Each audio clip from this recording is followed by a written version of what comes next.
Hi everyone, last व्हिडिओमध्ये आपण pair of linear equations हा चॅप्टर स्टार्ट केलेला आहे. त्याची डेफिनेशन पण मी तुम्हाला डिटेलमध्ये समजावून सांगितलेली आहे. तर आता आपण थोडक्यात त्याची डेफिनेशन बघूया आणि consistent and non consistent pair of linear equations means काय हे या व्हिडिओमध्ये समजून घ्यायचं आहे आपल्याला. तर at first what is mean by pair of linear equation. Linear equations means ax plus by plus c this is equal to 0. This is a linear equation in two variable. याला linear equation in two variable का म्हणतो, कारण व्हेरिएबल्सची degree 1 असते. Okay, आणि याच्यामध्ये 2 variables असतात, त्याच्यामुळे याला linear equation in two variable असं म्हणतो. ओके, आता जे व्हेरिएबलचे कोएफिशियंट आहेत ए बी, ती जर कोएफिशियंट, तर यांच्यापैकी ॲट अ टाईम दोन्ही कोएफिशियंट आपल्याला 0 नाही पाहिजे. Okay, A and B not equal to 0 at a time, त्यावेळेस याला linear equation in two variable म्हणतात. आणि pair of linear equation means two variable means आता याच्यासारखंच मी अजून एक linear equation in two variable घेते. फॉर एक्झाम्पल A1 B1 आणि C1 हे याचे कॉन्स्टंट हे कोएफिशियंट आहेत. A1 B1 कोएफिशियंट मीन्स ज्या व्हेरिएबलला मल्टिप्लाय असतात टर्म, त्याला आपण कोएफिशियंट असं म्हणतो. व्हेरिएबलला जे कॉन्स्टंट मल्टिप्लाय असतात त्यांना. Okay, A1 B1 these are the constant, but ते व्हेरिएबलला मल्टिप्लाय, त्याच्यामुळे आपण त्याला कोएफिशियंट म्हणतो. आता C1 इज अगेन कॉन्स्टंट. आता हे झालं एक इक्वेशन नंबर 1 आपण त्याला देऊया. आणि A2x plus B2y plus C2 this is equal to 0. This is equation number 2. आता या 2 इक्वेशनमध्ये जर आपण कम्पेअर केलं तर व्हेरिएबल्स आहेत एक्स आणि वाय, असे 2 व्हेरिएबल्स आहेत आणि ते सेम आहेत. ज्यावेळेस दोन्ही इक्वेशनमधले दोन्ही पण व्हेरिएबल सेम असतील त्यावेळेस त्याला पण पहिली कंडिशन काय आहे, ते दोन्ही पण लिनियर इक्वेशन पाहिजेत. ज्यावेळेस 2 लिनियर इक्वेशनमधले दोन्ही पण व्हेरिएबल्स सेम असतील त्यावेळेस ते पेअर ऑफ लिनियर इक्वेशन्स होतील. ओके, आता मग या पेअर ऑफ लिनियर इक्वेशनला जर सोल्युशन आहे, जर हे पेअर ऑफ इक्वेशनला जर सोल्युशन आहे, आता पेअर ऑफ इक्वेशनचं सोल्युशन, इक्वेशनचं कोणतं पण सोल्युशन म्हणजे काय, तर इक्वेशनमधल्या व्हेरिएबल्सची व्हॅल्यू काढणे म्हणजे इक्वेशनचं सोल्युशन. आता ह्या इक्वेशनचं सोल्युशन म्हणजे एक्स आणि वायचं व्हॅल्यू. ओके, तर ज्यावेळेस ह्या 2 इक्वेशनचं सोल्युशन असेल त्यावेळेस त्याला consistent pair of linear equation असं म्हणतात. ओके, आणि ज्यावेळेस ह्या 2 इक्वेशनला सोल्युशन नसेल त्यावेळेस त्याला इनकन्सिस्टंट पेअर ऑफ लिनियर इक्वेशन असं आपण म्हणतो. आता ह्या पेअर ऑफ लिनियर इक्वेशनला कधी सोल्युशन असतं आणि कधी सोल्युशन नसतं, तर आता ज्यावेळेस आपण 2 लाईन्स घेतो. ओके, तर आता हे बघा, A1x plus B1y plus C1 is equal to 0 याचा आपण ग्राफ 9मध्ये बघितलेला आहे. तर याच इक्वेशनला ax plus by plus c is equal to 0 हे जनरल इक्वेशन आहे, linear equation in two variable. तर या इक्वेशनलाच y is equal to ax plus c असं पण आपल्याला कन्वर्ट करता येतं. त्याला by is equal to minus ax minus c असं आपण कन्वर्ट केलं. पण आता या इक्वेशनचा ग्राफ नेहमी स्ट्रेट लाईन असतो. ओके, तर हे दोन्ही इक्वेशन्स म्हणजेच लाईन आहे. ओके, तर इक्वेशन 1 म्हणजेच एक लाईन आहे आणि इक्वेशन 2 म्हणजेच अजून एक लाईन आहे. तर आता ह्या 2 लाईन्स आहेत.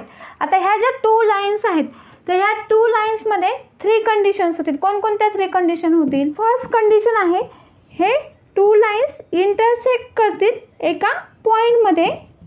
ओके, तो पॉईंट असेल x1 y1 आणि तेच ह्या 2 लाईन्सचं सोल्युशन असेल. ओके, तर ही झाली आपली first condition.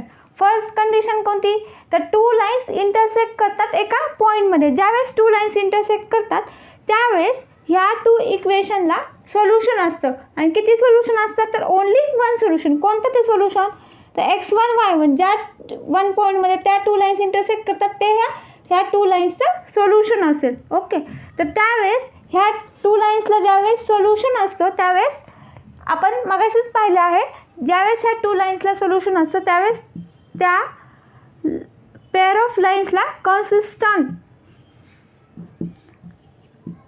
Okay, pair of lines आपण म्हणतो. ओके, तर आता फक्त ओनली वन सोल्युशन आहे याला. ज्यावेळेस टू लाईन्स इंटरसेक्ट करतात, ओके, टू लाईन्स इंटरसेक्ट फक्त ओनली वन पॉईंटमध्ये करतील, त्यावेळेस त्या टू लाईन्स कन्सिस्टंट असतात आणि त्याला ओनली वन सोल्युशन असतं. ही झाली आपली फर्स्ट कंडिशन. ओके, आता सेकंड कंडिशन काय येईल? ज्यावेळेस टू लाईन्स पॅरलल असतील. ओके, ही आपली सेकंड कंडिशन. ज्यावेळेस ह्या टू लाईन्स अशा पॅरलल असतील, तर टू लाईन्स पॅरलल असतील तर पॅरलल असल्यावर काय, तर त्या कधी पण इंटरसेक्ट करणार नाहीत. ह्या टू लाईन्स इंटरसेक्ट करत नाहीत म्हणजेच ह्या टू लाईन्सला सोल्युशन नसणार आहे.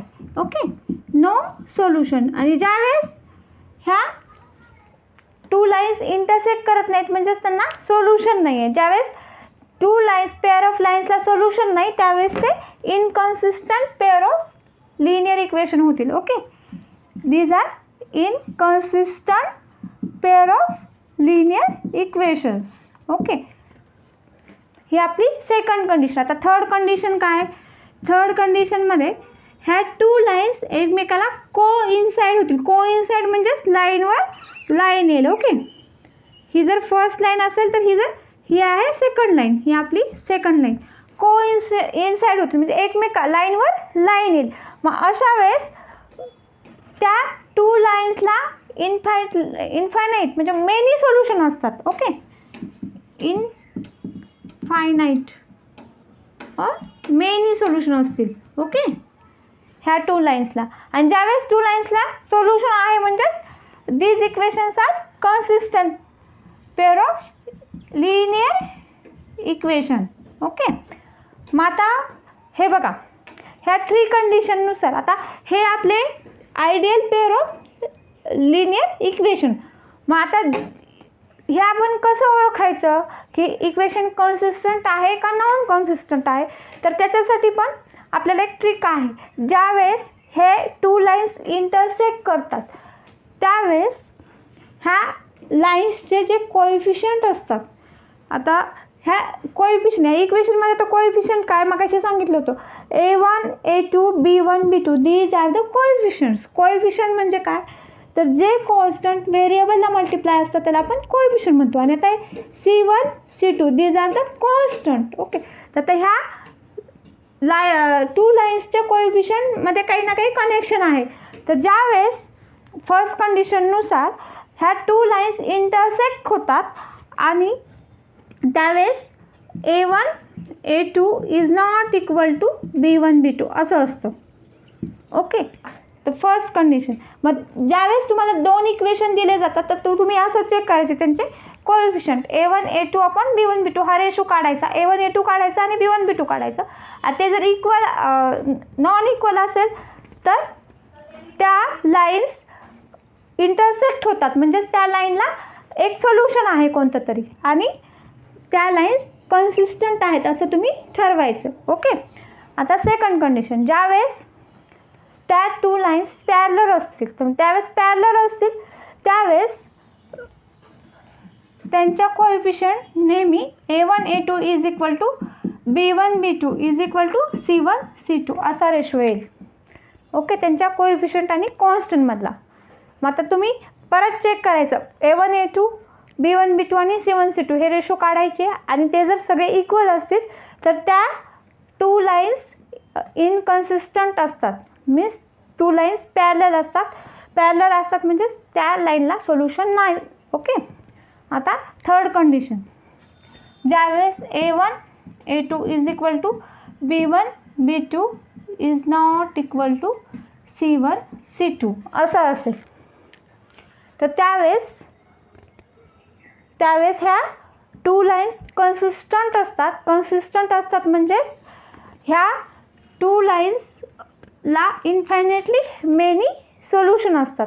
ओके, टू लाईन्स कोइन्साइड असतात. कोइन्साइड असतात म्हणजेच या खूप सारी सोल्युशन येतील ह्या टू लाईन्सला. ओके, तर ह्या असं ओळखायचं आहे कन्सिस्टंट आणि non consistent pair of linear equation. Okay, तर आपण काही एक्झाम्पल घेऊन हे पाहूया. 3 एक्झाम्पल घेतलेले आहेत. 3 एक्झाम्पलने आपण हे कंडिशन्स व्हेरीफाय करून बघूया. तर फर्स्ट एक्झाम्पलमध्ये आता A1 आहे 1. Okay, A1 is equal to 1 and A2 is equal to 3 आहे आणि B1 इज इक्वल टू -2 आहे आणि B2 इज इक्वल टू 4 आहे. तर A1 अपॉन A2 किती येईल? 1/3 येईल. A1 upon A2 is equal to 1/3 येईल आणि B1 अपॉन B2 किती येईल? -2 अपॉन 4 इज इक्वल टू -1/2 येईल. ओके, आता इथे 1/3 इज नॉट इक्वल टू -1/2. तर ही कंडिशन सॅटिस्फाय होते. A1 A2 is not equal to B1 B2. Therefore आता ह्या पेअर ऑफ लाईन्सला 1 सोल्युशन आहे, म्हणजेच ह्या 2 लाईन्स इंटरसेक्ट करतात. 1 सोल्युशन आहे, 2 लाईन्सला इंटरसेक्ट करतात, म्हणजेच these 2 lines are consistent. Okay, आता सेकंड एक्झाम्पलमध्ये आपण A1 किती आहे?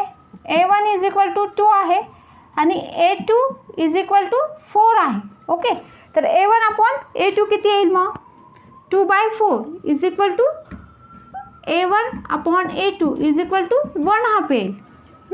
आता परत B1 किती आहे? B1 इज इक्वल टू 3 येईल आणि B2 इज इक्वल टू 6 येईल. तर B1 upon B2 is equal to 3/6 is equal to 1/2 आलेला आहे. ओके, तर A1 A2 1/2 आलेला आहे, B1 B2 पण 1/2 आलेला आहे. आपण C1 अपॉन C2 बघूया. C1 इज इक्वल टू -9 आहे and C2 is equal to -18 आहे. ओके, तर C1 upon C2 is equal to -9 upon -18 is equal to 1/2 येईल. तर A1 A2 is equal to B1 B2 is equal to C1 C2 is equal to 1/2 आलं. त्याच्यामुळं ह्या 2 pair of lines parallel आहेत म्हणजेच इनकन्सिस्टंट आहेत. तर ह्या 2 लाईन्सला सोल्युशन नाही आहे. ओके, तर थर्ड एक्झाम्पल, आता इथे A1 A2 किती आहे? A1 इज इक्वल टू 1 आहे आणि A2 इज इक्वल टू 2 आहे. तर A1 upon A2 is equal to 1/2 आलं. आता B1 इज इक्वल टू 2 आहे आणि B2 इज इक्वल टू 4 आहे. तर B1 अपॉन B2 किती येईल? 2/4 इज इक्वल टू 1/2 येईल. तर A1 A2 is equal to B1 B2 आलेला आहे. ओके, आता आपण C1 C2 बघूया. तर C1 किती आहे?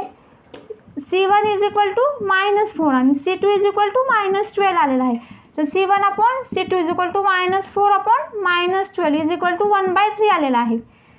तर A1 upon A2 is equal to B1 upon B2 आलेलं आहे, इज इक्वल टू 1/2. पण it is not equal to C1 upon C2, म्हणजेच ह्या पेअर ऑफ लाईन्स कोइन्साइड आहेत. कोइन्साइड मीन्स कन्सिस्टंट आहेत आणि या 2 लाईन्सला इनफायनाइटली मेनी सोल्युशन आहेत. ओके, तर हे झाले consistent and inconsistent pair of lines. Okay, pair of linear equations असे आपल्याला म्हणता येईल. ओके, तर नेक्स्ट व्हिडिओमध्ये आपण त्याच्यावरचे काही एक्झाम्पल्स बघूया. तुम्हाला जर व्हिडिओ आवडला तर लाईक आणि सबस्क्राईब करायला विसरू नका. थँक्यू.